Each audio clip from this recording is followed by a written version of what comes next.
regresamos.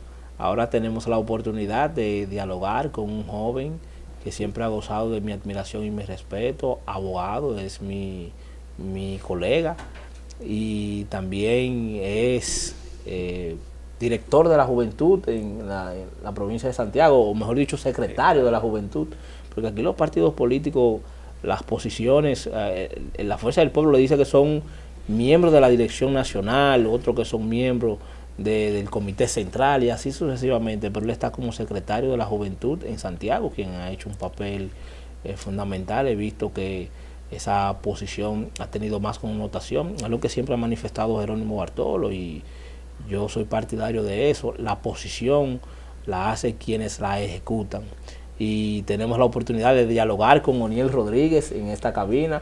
Los aplausos por lo menos de fondo. Que lo pongan en edición. Bueno, hermano, gracias. Tú sabes, para mí siempre es un placer y más reencontrarnos. Y nada, felicitarlo primero por el espacio. Me quejé con Jerónimo. Yo, no puede ser que ustedes hayan inaugurado el espacio y no me hayan invitado. Han llevado otros invitados, no me han traído. Pero ya me invitaron, aquí estamos y a tu disposición siempre. Sí, porque en principio nosotros estábamos haciendo los programas de ensayo. Ya desde que llega un talento como Oniel Rodríguez, ya estamos realmente en una programación real. Aunque aquí tuvimos la presencia de Miguel Junior. Vi algunas entrevistas, claro, y sí, vi algunos cortes. Dime algo, Oniel, ¿cómo van las proyecciones políticas? Bueno, mira. ¿En qué está Oniel Rodríguez ahora mismo? Post derrota, como dice. No, tú sabes que. Porque yo sí sé en qué están los post triunfos. Sí, están en cabildeo. Veo unos tuits, unos asuntos, pero bueno. Hay unos cabildeos pesados. Estamos en la etapa de los nervios, la vaina y la presión. Pero mira, Juan Bosch decía que la política es un oficio y que naturalmente, como es un oficio, se dedica a tiempo completo. Y tú sabes que la actividad política nunca descansa. La gente a veces interpreta que después de un proceso electoral todos los políticos levantamos maleta, bajamos la cortina y nos vamos por 2 años a esperar para volver otra vez. No. Siempre hay un trabajo que hacer. Y en este caso estamos inmersos en el Congreso del Partido, el 10º Congreso, doctor Reinaldo Pared Pérez, que para la audiencia que nos ve, nos escucha, un Congreso es, digamos, un proceso de revisión interna de que hacen los partidos, donde se definen líneas estratégicas, donde se redefinen conceptos ideológicos, donde se definen líneas de acción, donde se replantean fortalezas y debilidades, se reestructura desde el punto de vista electoral, desde el punto de vista de la estructura partidaria, para entonces prepararse de cara tanto a las necesidades y a las expectativas del pueblo como para el próximo proceso electoral, naturalmente, arribar al poder. Entonces estamos en esa dinámica, estamos inmersos en un proceso de aspiración al miembro del Comité Central, que es el organismo medio del partido, y que entonces nos hemos abocado a empezar un contacto nacional con los compañeros, a dialogar con los compañeros. Pero Oniel está aspirando a nivel nacional. Así es, estamos aspirando, aunque valen los votos en todas las demarcaciones, estamos aspirando para rescatar lo que yo le llamo la construcción de puentes entre la dirigencia y el liderazgo del partido, porque al final la política es eso, es la canalización de inquietudes y problemáticas primero interno, de los compañeros y posteriormente también del pueblo hacia afuera. Entonces estamos inmersos en toda esa dinámica bien bonita. Soy parte, por ejemplo, de la Comisión Nacional de Juventud, porque se conforman comisiones temáticas y hay una Comisión Nacional de Juventud. Ahí estamos proponiendo nuestra visión, en la cual debe evocarse la Secretaría Nacional de Juventud, los estatutos del partido. A través de varios miembros del comité político hemos hecho algunos planteamientos que justamente ahorita hablaba con un miembro del comité político que me decía que en la comisión de estatutos, que es donde se define la modificación estatutaria, de 6 propuestas que yo presenté, 5 fueron acogidas y van a ser llevadas a cabo, que se presentarán en la Asamblea Máxima en los próximos días, lo que nos llena de mucha satisfacción y orgullo el hecho de que algún nivel de reflexión que hayamos hecho en ese sentido se pueda presentar a través de miembros de esa comisión y que haya sido acogida. Entonces estamos en esa dinámica bonita, una experiencia para nosotros muy, ¿qué te digo?, enriquecedora. ¿Sabes? Que uno veía desde pequeño esas actividades, uno decía, bueno, yo quiero estar ahí, yo quiero hacer esto, quiero plantear mi idea, y el hecho de tener esa oportunidad de nosotros poder expresar esas ideas y yo ver que se puedan materializar, nos llena de mucha satisfacción en esa dinámica que estamos. Hace un tiempecito, ni aproximadamente 8 años, cuando el Partido de la Liberación Dominicana estaba en el poder, que para ser miembro del Comité Central había que hacer una estructura nacional, ahora también, pero también había que buscar una cantidad de dinero exorbitante. Yo recuerdo que aquí para ganar al comité central, porque había un peso, si era comité central, aunque sea podía dirigir una dirección, entonces tenían esa visión muchos dirigentes políticos de hacerse miembro del comité central para tener un peso político.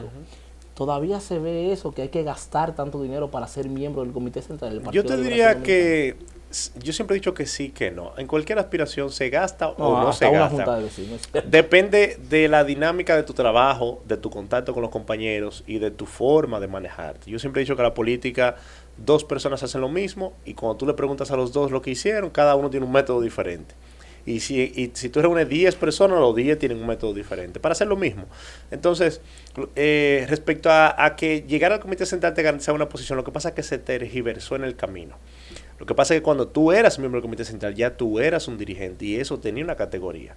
Luego, como tú dices, muchos compañeros decían, bueno, si fulano está en tal posición y es miembro del comité central, pues aspirar al comité central me lleva a esa posición. No. Es que fulano había estado en esa posición, no por ser miembro del comité central, sino por el trabajo que había venido acumulando. Antes del partido estaba lo que le llamamos los dirigentes nacionales o activistas nacionales.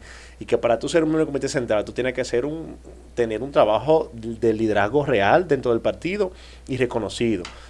Ahora igual, pero digamos que con esta masificación, con esta apertura, pues es mucho más fácil el hecho de que tú puedas saltar, llegar como miembro y automáticamente entrar al comité central. Nosotros, yo siempre he dicho, y recuerdo que lo hemos hablado en otras conversaciones, yo soy creyente de los procesos, de que cada quien tiene que agotar sus etapas. Yo, por ejemplo, vengo desde la seguridad del partido, desde la dirigencia estudiantil, desde los equipos de juventud, desde trabajar en una campaña con el diputado Héctor Ramírez aquí en Santiago, ahora como secretario provincial de la juventud que hicimos un trabajo en la provincia. Me desempeñé como coordinador nacional operativo de la juventud y recorrimos todo el país en una campaña durante 2 años y medio.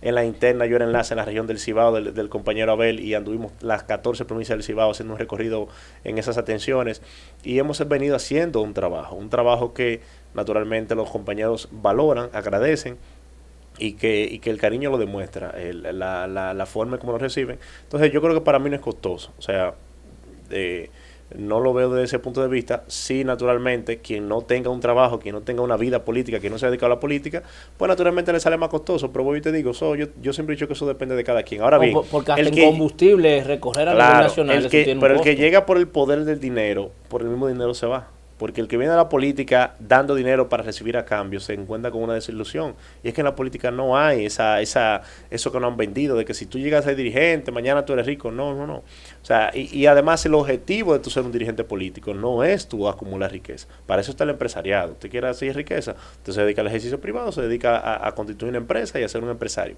No en la actividad política. Entonces, ahora, naturalmente, ¿hay algún nivel de gasto? Claro que sí. Pero yo siempre que se conforman proyectos de colectividad donde hay una causa, todo fluye más fácil.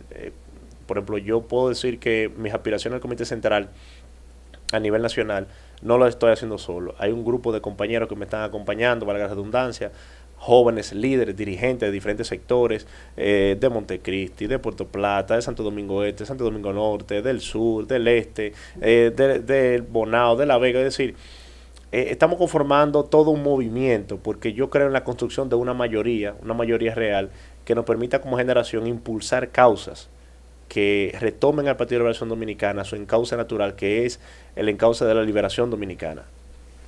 Oniel, en el pasado proceso del Partido de la Liberación Dominicana se eligieron los miembros del Comité Central a través de los presidentes del Comité de Base.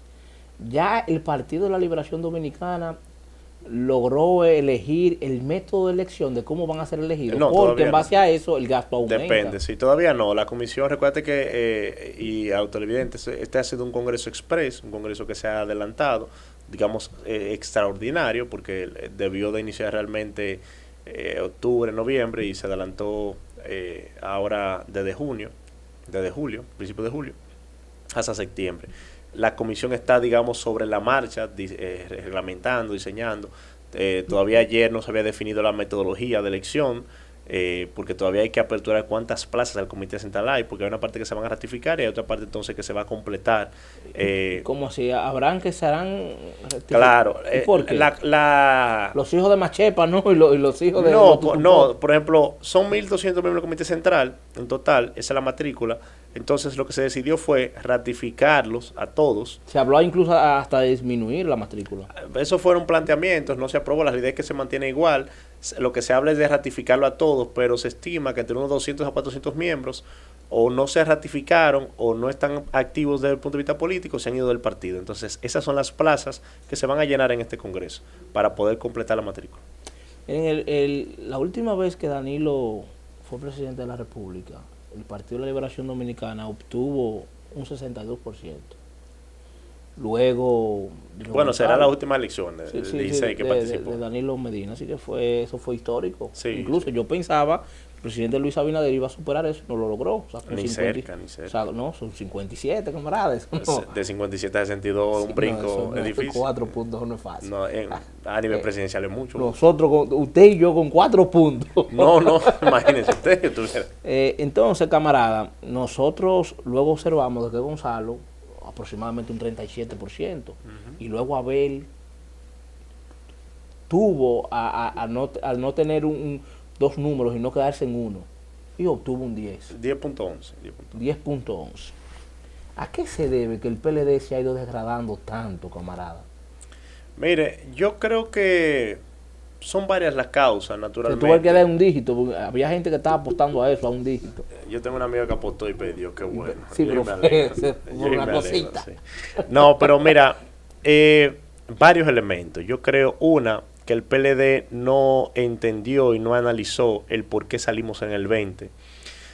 Recuerdo las palabras del expresidente Fernández que decía en el 2000 que al no entender por qué cómo llegan en el 96, no entendieron cómo salieron en el 2000. Yo creo que la historia se repitió en ese sentido y el PLD no autoanalizó el por qué salimos en el 20 y por qué entonces en el 24 vuelve y se nos da un llamado de atención, porque las democracias son fluctuantes, no son lineales. O sea, cuando un partido pierde no implica que perdió para siempre, puede retornar. Ahora bien, tú tienes que reinterpretar el mensaje cuando la sociedad te está mandando un mensaje. Y yo creo que el Partido de la Liberación Dominicana, lo primero que tiene que hacer, y que yo entiendo que perdió, fue las causas. O sea, yo le decía a un miembro del comité político, no puede ser que lo único que motive a un PLDista a hacer política sea volver al poder. Porque eso no está mal en principio. Porque, si bien es cierto que la finalidad de un partido es ir al poder, ok, perfecto. Pero cuando tú solamente inculcas el que tu objetivo es ir al poder, pues ese individuo que está programado para ir al poder se irá con cualquiera. ¿Entiendes? Porque tú no le definiste líneas claras, tú no le diste principios, valores, tú no le diste una estrategia. Vamos para el poder. Entonces mañana tú vienes y me ofreces, mira, Oniel, por aquí es más cerca que llega al poder. Bueno, pues me han adoctrinado, ¿para qué? Para ir al poder. Entonces cuando tú me ofreces ir al poder desde otra perspectiva, lo hago. ¿Qué es lo que ha pasado en la coyuntura actual? Otro elemento que yo entiendo que es que el relato mató el dato y el PLD no interpretó eso. En la sociedad actual, Batman, un gran filósofo noruego, plantea la sociedad del espectáculo, donde hoy la forma vale más que el fondo. En esta sociedad entonces el relato mata el dato. ¿Y qué implica esto? Tú dirías, bueno, ¿los gobiernos del PLD fueron malos? No fueron malos. ¿La obra de Danilo Medina fue buena? Sí, fue buena. Pero se construyó un relato del 2018 en adelante que vendía todo lo contrario. Caso Punta Catalina. Lo peor del mundo fue Punta Catalina. Hoy vemos a Celso Manrancina haciendo ruedas de prensa en todo el país, diciendo que todo lo contrario, que hoy Punta Catalina es la cúspide del sector eléctrico del actual gobierno. Un relato que mató el dato. Tú dices, la transparencia. No, con el gobierno pasado no hubo transparencia. Cuando este gobierno llega, lo primero que se plantea es modificar la ley de contrataciones porque decía que ponía mucha traba. Con la misma ley que está bajo el PLD. Ese es el dato. El relato era que nosotros violentábamos la ley, que no hacíamos nada y que la ley no servía y que... Entonces, vivimos en una sociedad del espectáculo, ¿verdad? Donde la forma ha incidido y el PLD no ha sabido entender esa dinámica. Recuerdo que nosotros salíamos por los pueblos a hablar de la obra de Danilo. Muy bien. Pero ya estaba en la psique de ese individuo que esa obra fue mala. Y explicar eso, tú tienes que tener otra dialéctica, otra metodología. otro cuarto elemento, un tercer elemento, que yo entiendo que le faltó al Partido de Acción Dominicana, o que incidió mucho, fue el elemento geopolítico.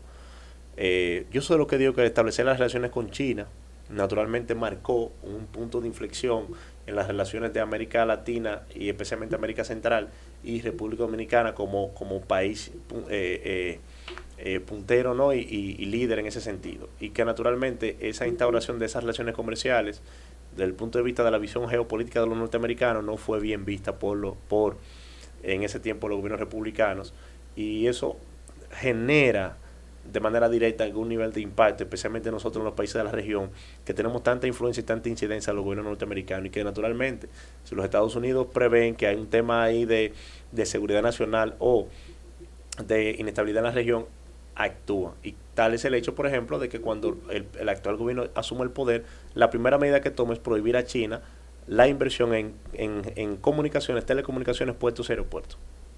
Primera vez en la historia que un gobierno le prohíbe a otro gobierno: mira, tú me puedes invertir lo que tú quieras, menos en estas cosas. Esos son el fortuito, esos son elementos. Y un cuarto elemento, yo diría, y para mí fundamental, la comunicación interna.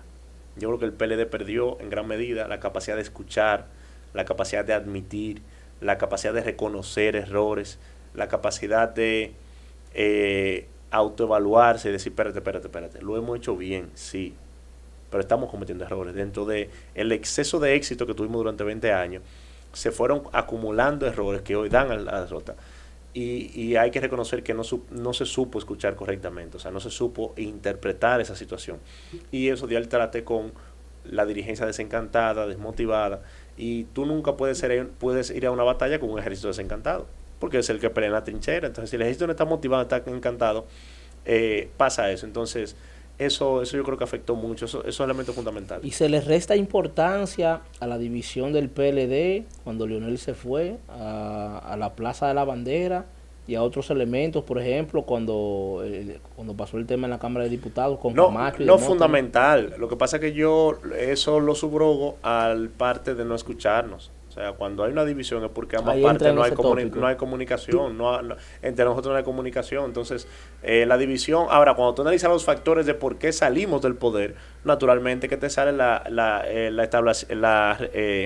instauración de las relaciones económicas con China, la división, la no unificación con los sectores sociales, el abandono de grupos sociales. Por ejemplo, la dirigencia estudiantil del PLD la abandonó, y eso es algo que no pasa factura, porque esos son sectores sociales pujantes que están ahí. Los sectores agrícolas, agropecuarios, el PLD descuidó, a pesar de que el gobierno de Danilo se impulsó a través de la visita sorpresa, pero como partido. Una cosa es como gobierno, que tú impulses políticas públicas en ese sentido; otra cosa ya es como partido, desde el punto de vista político e ideológico, articular esos movimientos sociales que convergen ahí, los clubes deportivos, los grupos sociales. O sea, el PLD se desconectó, y naturalmente la división dividido nadie gana. Entonces, esa división y la alianza que realizamos, que para mí era buena, pero no se supo realizar correctamente, porque era, y ahí le doy la razón al presidente Danilo Medina, una alianza rara, porque íbamos juntos en la alcaldía, pero íbamos a separar los regidores. Entonces el regidor que tenía que apoyar al alcalde era contra el otro regidor del otro partido, y así sucesivamente. Entonces, o íbamos juntos en la alcaldía, pero íbamos separados aquí en Santiago en la congresual, en todos los niveles. Entonces, si el alcalde iba a una actividad unificada, que en ese caso era Víctor Fadul, pues Demoten y Marino no podían ir, porque uno tiene que andar por un lado, otro por otro. O sea, es una alianza rara. Habíamos que vivir en esa dinámica de que es como a las 3 de la tarde somos aliados y a las 5 somos adversarios. Y pasando el proceso, de una vez estamos divididos. Tenemos que estar en esa dinámica. Y en la presidencial separada, entonces también, que es la que más genera emociones.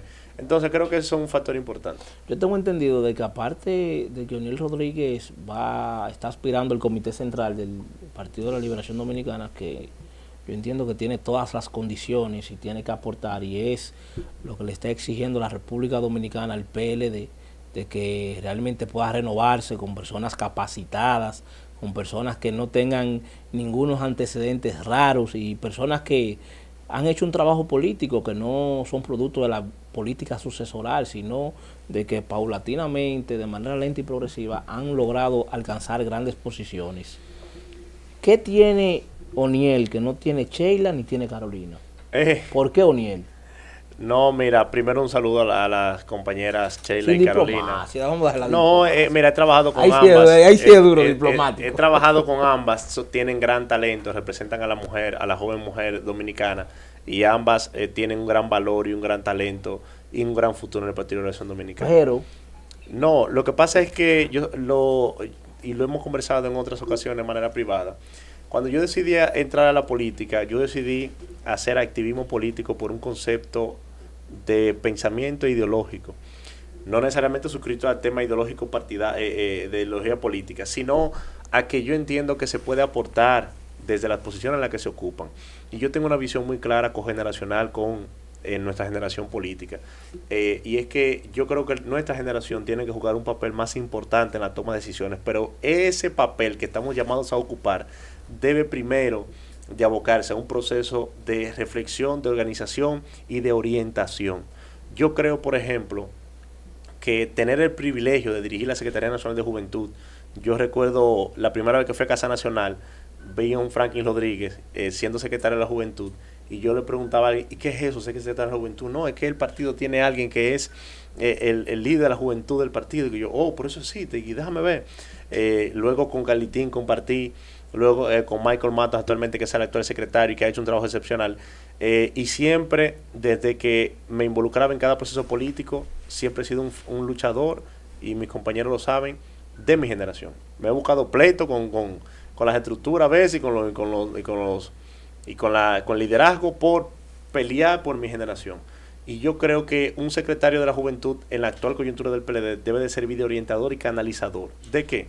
Canalizador de esas inquietudes que tiene el Partido de la Revolución Dominicana y esa juventud.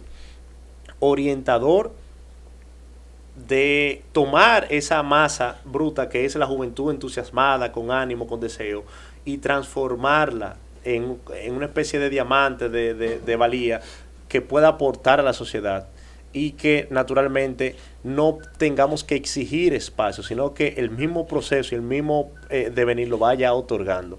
Entonces yo tengo una visión muy clara de constituir una secretaría territorial, una secretaría inclusiva, participativa, que sirva de puente entre los sectores sociales y el Partido de la Revolución Dominicana. Por ejemplo, Oniel Rodríguez como secretaria de la Juventud es fundamental, y estaremos aplicando el acercamiento con los sectores dirigenciales en las universidades. Por ejemplo, actualmente, estamos llevando un periplo nacional y conversando con el liderazgo nacional para llevar al compañero Edison Padilla a la Federación de Estudiantes Dominicanos en la Universidad Autónoma de Santo Domingo, Recinto Santiago.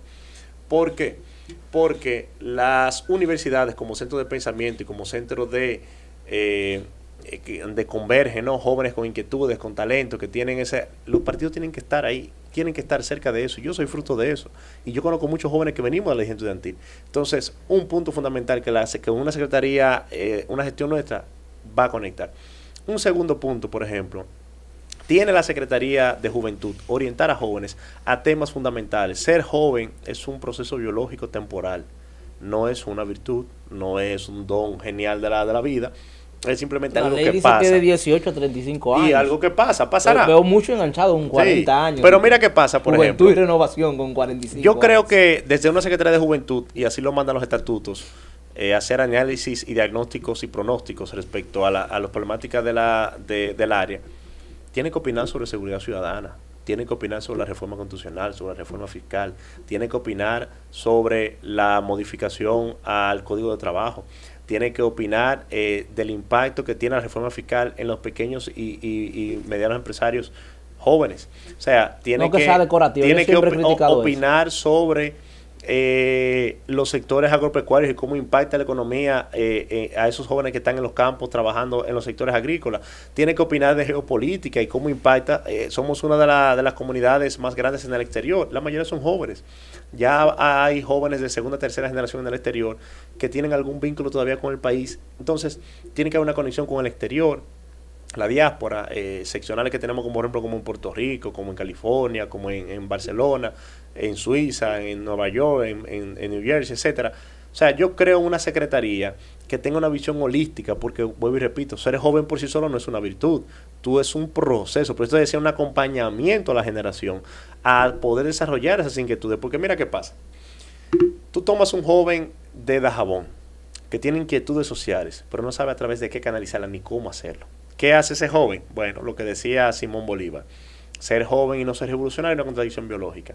Inicia un proceso de guerra contra las estructuras, contra la dirigencia, mal canalizando esas inquietudes y darse cuenta que sus compañeros que ya han batallado no son sus adversarios. Eso es un secretario, un orientador en ese sentido. Entonces, lo nuestro no es una aspiración por capricho, no es una aspiración de grupos, es una aspiración de la construcción de una mayoría y que esa mayoría se vea reflejada en, primero, calidad dentro de una generación de políticos del Partido de la Acción Dominicana y que eso posteriormente conlleve a una masificación o una cantidad que dé resultados a las problemáticas sociales. Tú eres un ejemplo de eso, de la formación que ofrece los grupos políticos, Jerónimo, muchos jóvenes que yo digo que nos hemos perdido y nos hemos diluido, quizás por no tener algún nivel de criterio, de puntos mínimos, de no unificarnos. Por eso yo siempre he sido de criterio y siempre lo decía, el día que yo aspire, no pienso atacar a nadie, no pienso pelear con nadie, porque el activismo político no es para pelear. Vamos a tener contradicciones, pero ¿qué es lo que yo siempre planteo? Bueno, resolución alternativa de conflicto. Vamos a encontrar los puntos mínimos comunes. Mira, ¿estamos de acuerdo en que como generación tenemos que unificarnos para avanzar? Sí. ¿Estamos de acuerdo en que la formación política propia es un elemento fundamental? Sí. Lo que no estamos de acuerdo en cómo aplicarla, bueno, pues tú coges tu clase virtual y yo la cojo presencial y ya. Pero estamos los dos cogiendo la clase, ¿me entiendes? O sea, a nuestra generación le ha faltado eso. Y yo quiero, y estoy haciendo el esfuerzo para constituir en un proyecto de unidad, de compromiso, pero sobre todo en un proyecto de mayorías, donde la mayoría consensuada, con apego, con compromiso, sea la que llegue a la Secretaría y pueda dirigir la Secretaría. Especulando. Ajá. Siempre uno cuenta con los equipos cuando tiene algún proyecto político, porque uno trabaja para un equipo. Nos damos cuenta de que Carolina cuenta con Abel, Sheila cuenta con Francisco, ¿y con quién cuenta O'Neill? Bueno, eso es que bueno porque que a nivel nacional, camarada, ¿no? Pero qué bueno que dijiste especulando, porque mencionaste dos nombres que no necesariamente están en esas líneas, ¿verdad? Y déjame decirte que te puedo decir... Y ellas son de sus equipos también.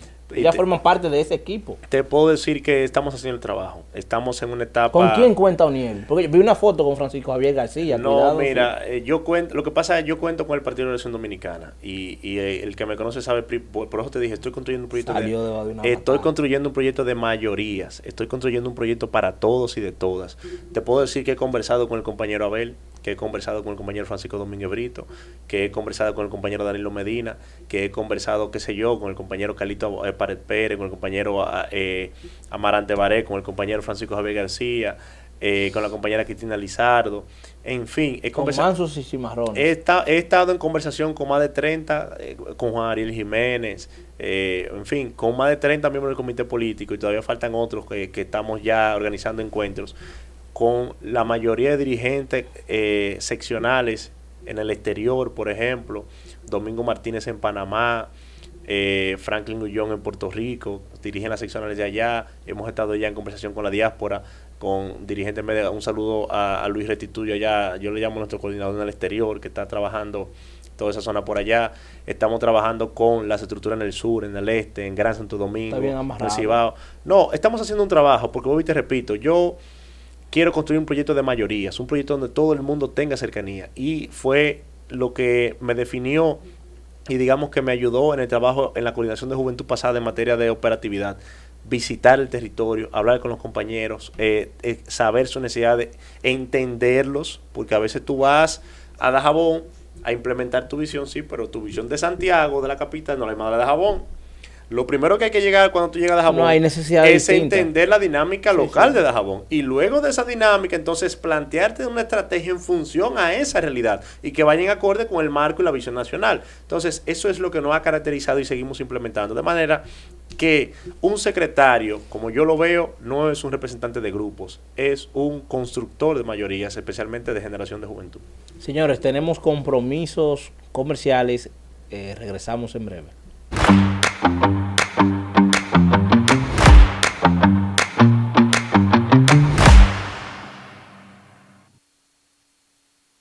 Nuestras puertas están abiertas. El Nuevo Diario TV ya está en Santiago. Elige la mejor plataforma para la difusión de tus contenidos.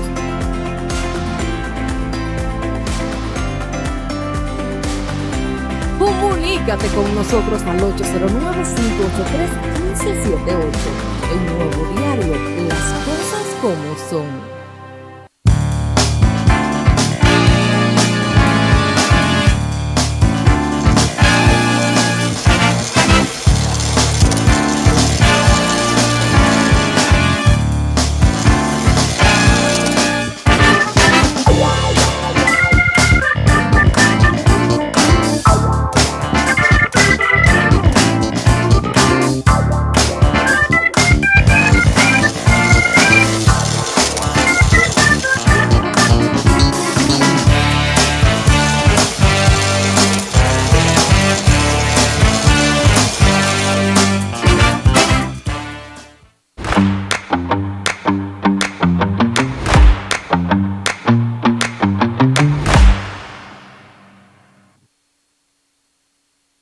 Señores, estamos de vuelta compartiendo con Oniel Rodríguez un conversatorio de sus proyectos políticos y de los proyectos de su partido.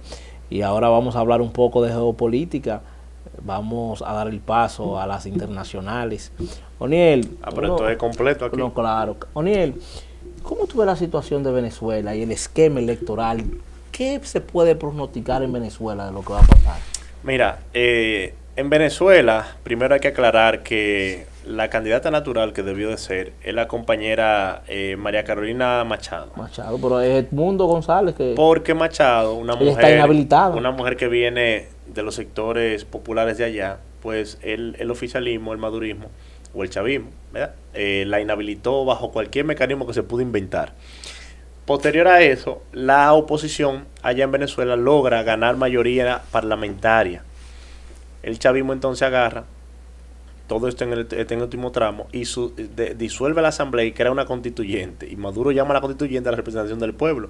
Pero en esa constituyente, que es la que gobierna, lo puso todo Maduro por decreto. Entonces un grupo de tigres, y entonces está la asamblea por un lado y la constituyente por otro. Entonces hay dos grupos parlamentarios, dos grupos operando allá.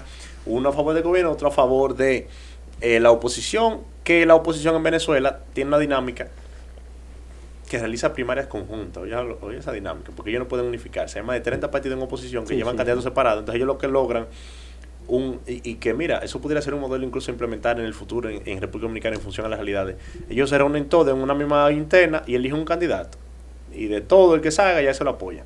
Entonces a Machado la inhabilita. Entonces ahí tienen que llevar a Edmundo González, que es un candidato, digamos que era del equipo de trabajo de ella, pero al final es ella que va liderando. Ella es la que anda en la calle. Ella es la que anda impulsando porque ella es la que tiene el carisma. Ella realmente es la líder natural en ese sentido. Y ha generado una ola natural interesante. Por ejemplo, estuve tan viendo... interesante que es ganable ese proyecto. Claro, ganable. No, y te voy a decir por qué yo creo que sí que puede ganar. Porque primero, la forma en cómo el gobierno la ha torpedeado. Al punto que en Carabobos, allá en Venezuela, hay un restaurante que recibió en una asamblea, los recibió a ellos. Y ese restaurante, a los 2 días de ellos servirle la comida y recibirlo, como que le prestaron un salón, como que hacen para que hagan reuniones, el gobierno lo cierra. Y entonces ellos grabaron un video y se han hecho mundialmente famosos. Entonces ahora está yendo gente del mundo entero a ese restaurante porque a comprar unas empanadas y la están pidiendo hasta por Uber Eats a nivel internacional. Las empanadas de ese restaurante. Eso te da a ti ese ejemplo y otros que hay. Hay una connotación hay nacional. Una expresión popular que se está conformando en un movimiento popular natural que está encaminándose hacia allá. 2 elementos entonces te dan a ti a entender que hay posibilidad de que en Venezuela ahora el régimen de Maduro caiga. Uno es que la crisis con Arabia Saudita y con Rusia y Ucrania invita a Estados Unidos a establecer relaciones otra vez comerciales con Venezuela para el tema del petróleo, ¿verdad? Eso por una parte. Y recordemos que los americanos, una de las exigencias para volver a establecer relaciones comerciales con Venezuela era el tema de la democratización y hacer elecciones. Por otro lado, Maduro comete el error entonces y empieza un proceso de tensión bélica con Guyana Francesa en los territorios colindantes. Recuerden que Guyana descubre petróleo en en la zona del Orinoco, que es un territorio en disputa hace mucho tiempo entre ellos, y que incluso la República Dominicana hizo unas inversiones allá ahora y se van a llevar unas plantas extractoras de petróleo, y Maduro entonces militariza la zona y amenaza con estallar una guerra regional. Pero eso no le cae bien a Reino Unido, a Francia y a los Estados Unidos, que están ya realizando inversiones y concesiones a largo plazo para la explotación de esas minas de petróleo, que dicho sea de paso, hay altas reservas de petróleo en ese sentido, pero también a fácil extracción, lo que hace entonces muy llamativa. Y Guyana, que es un país pobre, pues naturalmente que ha empezado a dar concesiones a cambio de recursos que no tiene madre. Incluso con un contrato que vi con una empresa petrolera norteamericana, lo que le da a Guyana el beneficio de un 12%. Porque yo lo que le interesa ahora mismo es dinero. Mire, saque eso, que yo no puedo sacar eso. Entonces, déme lo que usted me pueda dar. En las condiciones que se encuentra Pero Guyana. eso ha generado una explosión económica importante. Entonces, esos recursos hacen que Maduro ya no sea un ente viable en la región, porque está deteniendo, ¿verdad?, el avance natural del capitalismo. Y entonces, otro elemento que me da a entender el peligro es que Maduro manifiesta el hecho de que dice, si yo pierdo, aquí va a haber sangre. Dejando entender que ya va dándose cuenta además que las encuestas más certeras dan a Maduro muy por debajo de la oposición. O sea, Maduro ronda actualmente, si mal no recuerdo, entre un 25-30% y en decadencia. Eso número para tú sobrepasar el 50 como que es muy difícil. Entonces, yo creo que puede ser un proceso interesante. Hay que naturalmente observar los regímenes antidemocráticos, sean de la ideología que sean, siempre hay que tenerlo bajo observaciones, porque siempre se sacan un as bajo la manga. Pero yo creo que en esta coyuntura Maduro está sitiado desde el punto de vista internacional y geopolítico, y especialmente económico, y esa candidatura de la oposición ha generado un fervor popular interesante. Incluso nosotros que aspiramos, ¿verdad?, y somos amantes de ese tipo de temas, le estamos dando seguimiento permanente justamente por lo que he levantado. Recordemos a Juan Guaidó, que nunca pasó sin pena ni gloria. Juan Guaidó nunca generó lo que le llamaba a don Juan, esa expresión popular, ese respaldo popular. Y esta candidatura sí, o sea, ahí vemos mítines con 10, 15, 20 mil personas, como que no es nada. Deporte. Y que ella, por ejemplo, le impiden en los puentes, veo que le hacen chequeo para que ella no pueda pasar, y aún así ella trata de pasar y pasa, y le ponen dificultades, y le tumban la luz, y le pichan la goma, y ella llega a los lugares. Le pintan la guagua, le quitan los frenos. Y aún así la gente le espera con un entusiasmo, con una algarabía, con una naturalidad, y eso se siente. Yo siempre he dicho, el liderazgo no se puede comprar. El liderazgo es algo natural que se siente. Eso es un liderazgo natural. Y yo creo que eso pudiera dar en una expresión de que haya un cambio de régimen en Venezuela. Camarada, pero dicen aquellos de pensamientos nocivos en política que importante no es quien vota, sino quien cuenta los votos. ¿Cómo se puede correlacionar eso con Venezuela y la situación actual? Lo que pasa es que... ¿Cómo es el régimen electoral allá? ¿Qué tanta garantía hay de que sea un sistema democrático real? Naturalmente que los regímenes antidemocráticos lo primero que controlan es el proceso de conteo, porque ahí que está el truco. Y bueno, fruto de eso es que Maduro prohibió la entrada de observadores. Y esa es la estrategia de Nicolás Maduro, con esa prohibición. Apostar a la prohibición de observadores internacionales, a los controles. Creo que ya se está utilizando un modelo informático. En fin, no van a poder entrar los observadores. No, le prohibieron la entrada. Los modelos informáticos no fueron auditados. Él prohibió la auditoría. El voto es automatizado también. Pero ¿qué pasa, Derlinson? Y eso es totalmente cierto. Pero también es cierto que cuando un pueblo se volca en función de una idea, que compra una causa, y yo creo que parte del pueblo venezolano está asumiendo la causa de tener que redireccionar su futuro, eso no lo evita a nadie. El tema es que Maduro está apostando a todo o nada. Pero vuelvo y te digo, cuando Nicolás Maduro fuera de la presidencia. Mira, Nicolás Maduro no es... Bueno, ya Nicolás Maduro incluso... Yo soy de lo que creo... ¿Qué va a hacer Nicolás Maduro sin la presidencia? No, mira, ya Nicolás Maduro amarró y tiene, desde mi punto de vista, la garantía para salir del país. Maduro saldrá del país. Fíjate que restableció negociaciones con la oposición en Bermuda. Asilo político. Y ya restableció negociaciones con los Estados Unidos. Yo creo que esas negociaciones con los americanos en esta etapa de la campaña no son para hablar de petróleo y de economía.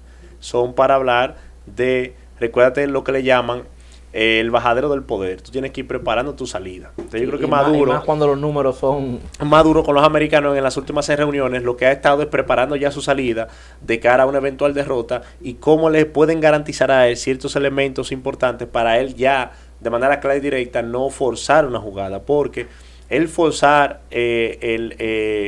quedarse ante una situación que ya se vislumbra que no hay forma, pudiera generar una crisis mayor. Y volviendo a lo que te decía al inicio, los americanos con el tema de Rusia y Ucrania, con el tema de Arabia Saudita y con la inestabilidad de Israel y Palestina en la región, están mirando hacia el petróleo que se encuentra en esa zona del Orinoco, en esa zona de Venezuela, en esa zona de Guyana. Entonces, los intereses geopolíticos y económicos, por lo regular no, siempre están por encima de la realidad local. Entonces, una cosa es lo que tú quieras localmente, otra cosa es lo que el entorno te va dictaminando. Yo creo que en esta ocasión están las condiciones para que Maduro salga.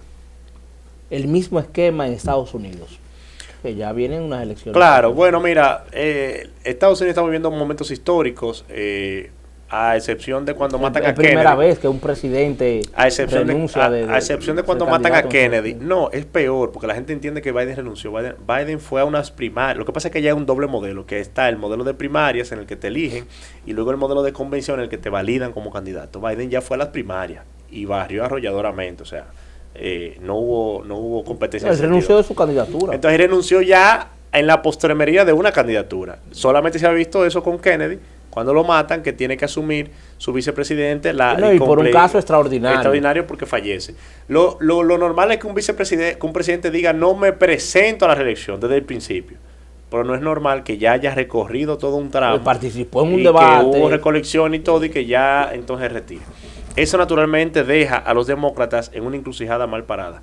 Hay un elemento interesante que está manejando la política americana, es que fíjate que Biden se retira por una carta y por un tuit entonces le da su apoyo a Kamala Harris, su vicepresidenta. Pero Obama se refiere al tema y no manifiesta apoyo a Kamala. Al parecer a Obama le interesa que sea Michelle la candidata. Las informaciones que tengo a través de algunos amigos que trabajan con el ala demócrata en Estados Unidos es que Obama plantea el hecho de que el candidato o la candidata sean de otra corriente y se estima entre ellos que sea Michelle. Ahora, desde el equipo de Michelle, la información yo creo que ella tiene más condiciones. Muchas, y es más carismática. Ahora bien, del equipo de Michelle, la información que sale es que ella no está interesada en eso, que ella nunca ha estado interesada y que para ella no es una opción, por lo menos en este tramo de su vida. Entonces, en ese sentido, también hay dos elementos que apegan a los demócratas a Kamala, y es la ley de recaudación de fondos. Cuando tú recaudas fondos en Estados Unidos, tiene todo a través que ser por transacciones, es en base a una boleta. Yo le estoy dando fondos a Derlinson y a fulano. Si ni está Derlinson ni está fulano, ese dinero hay que devolverlo. Entonces, la campaña de Biden ya ha recaudado más de 250 millones de dólares con él y Kamala en la boleta. Solamente, según la ley, pueden utilizar ese dinero o él o Kamala. Aunque Kamala puede ser vicepresidenta y Michelle presidente. Sí, pero ahí se puede usar ese dinero. Correcto, es una buena forma. Esa debe ser la estrategia. No hay forma, por lo menos aunque no es fácil, natural. No hay una fórmula natural en que Michelle y Kamala vayan Kamala vayan a la misma boleta. O sea, no hay a pesar de que porque la boleta. Pero esa es la boleta que hace el consenso. No, todo lo contrario. Esa es una boleta de minorías. Kamala o Michelle necesitan un vicepresidente blanco, desde mi punto de vista de afuera, blanco, caucásico, cristiano, heterosexual y preferiblemente que venga de sectores militares, y un quinto elemento importante que venga de el llamado el cordón del hierro, que son los estados del centro, que es donde realmente se pelea, porque mira cómo son los Estados Unidos, que la gente no entiende esa dinámica. En Estados Unidos hay un grupo de estados que son demócratas. No importa a quién tú lleves, los demócratas van a ganar ahí. Hay un grupo de estados que son republicanos. No importa a quién tú lleves, es republicano. Y hay un grupo de estados que se le llaman el cinturón, en el centro, que es por lo que tú peleas realmente, que son los estados péndulos, que en una contienda van por un lado y en una contienda para otro. Entonces, al final de 52 estados, tú peleas como en 10 realmente. En 10 que se hace campaña. Lo demás ya eso es para fortalecer y van a ampliar. Esos 10 es donde tú vas a decidir si va o no va. Entonces, tu estrategia es diseñar de esos 10. Kamala es la expresión de los grupos minoritarios. De un congreso, del Cáucaso negro en el Congreso, el Black Cáucaso, como le llaman, que son los congresistas negros, representados por Kamala, las minorías afroamericanas, que ahí mismo empalman en alguna medida con las minorías latinas, y los grupos luego sociales, como los grupos LGBT, los grupos pro que yo qué, etcétera, etcétera, etcétera. Pero el blanco americano, nativo, oriundo, que es evangélico, o que es cristiano, que es católico, ex militar, pensionado, que ha visto perder sus empleos por la migración de temas de empresas a China, es la mayoría. Y tú como un partido multiétnico en un país multiétnico y multirracial, tú no puedes obviar eso. Por eso que ahí no se puede pensar como aquí, que no, cuando yo dije, bueno, esa es la plancha que unifica, pero yo estoy pensando aquí, en el partido, no hacia afuera. Aquí hay cohesión. Mira, es que lo que pasa es que desde aquí lo vemos desde una cohesión étnica, demográfica y cultural.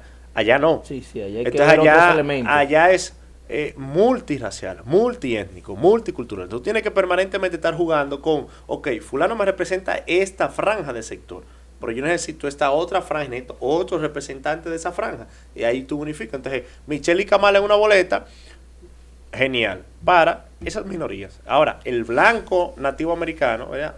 Blanco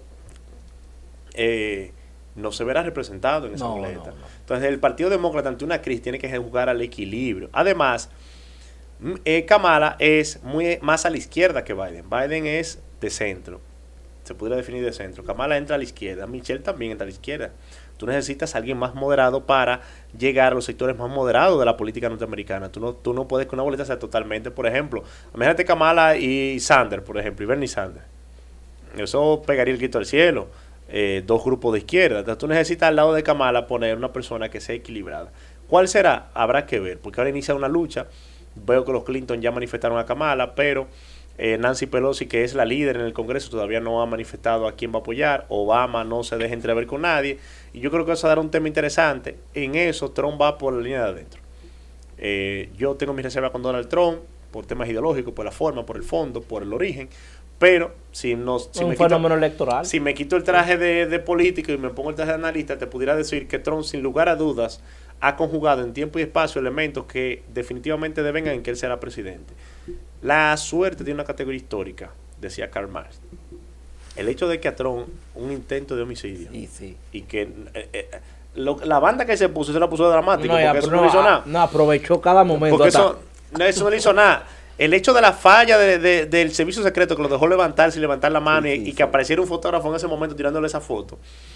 El hecho de que Biden en ese debate luciera tan desgastado, tan mal, tan terrible, todo eso se ha ido conjugando en favor de Donald Trump.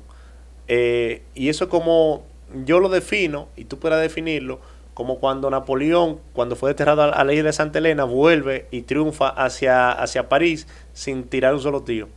Y narra la historia que cuando él venía de Santa Elena, pueblo por pueblo, los soldados que mandaban a enfrentarlo, él le daba un discurso, se le paraban enfrente y se le sumaban. Y llegó y retomó el imperio sin tirar un disparo. Así mismo va Donald Trump. Donald Trump va que cada etapa que va pasando, sale, y mira que entonces, cuando va a ser procesado por actos de presidencia, la Suprema emite una sentencia histórica que será un referente en todo el mundo, en el que dice, muy simple, señores y señores, la Suprema Corte de Justicia de Estados Unidos dice: los actos oficiales hechos durante el mandato o gestión de un presidente no pueden ser juzgados. Tienen inmunidad total.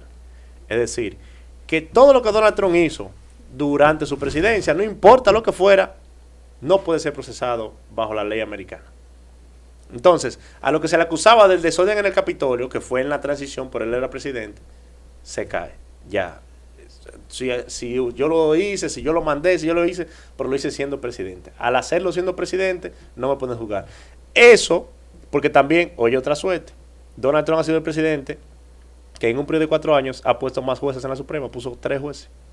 Algo sin precedente. Hay casos de presidentes que han durado 8 años en el gobierno, no han puesto un solo juez en la Suprema. Porque a excepción de algunos magos de República Dominicana. No, porque allá, por ejemplo, los jueces son permanentes. Entonces, ¿qué pasa? Tú te tienes que topar con la suerte de que cuando tú llegas a ser presidente, uno se enferme, uno se muera, le dé un yello, se retire, se jubile. Entonces, tú puedas que llegue en tu gestión. Hasta de coyuntura. Tú puedas que tú llegues a tu gestión y nadie se quiere retirar. A Donald le tocó retirar 3. Adivina quién supuso. 3 conservadores que son los que están operando a su favor. Entonces, con 3 conservadores y 2 neutrales que hay ahí, completa mayoría, y eso naturalmente la da la categoría Oniel, de sueldo. lástima que el tiempo no nos da, Ya, porque tan quería que toquemos el ¿Cómo? tema de la evolución y el pensamiento y la cultura de los países nórdicos, que tú manejes ese tema al dedillo. La primera persona que yo escuché hablando sobre ese tópico fue a ti. Creo que Nos permitimos otra vez para hablar del tiene tema. que volver, específicamente es el de los países nórdicos. Y el tiempo no nos dio, señores. Muchísimas gracias a todos ustedes por nosotros tener la oportunidad de compartir en este espacio, en un ambiente recíproco. Ustedes pueden hacer sus preguntas en la plataforma de YouTube y también en nuestra plataforma matriz del Nuevo Diario. Muchísimas gracias y regresamos mañana.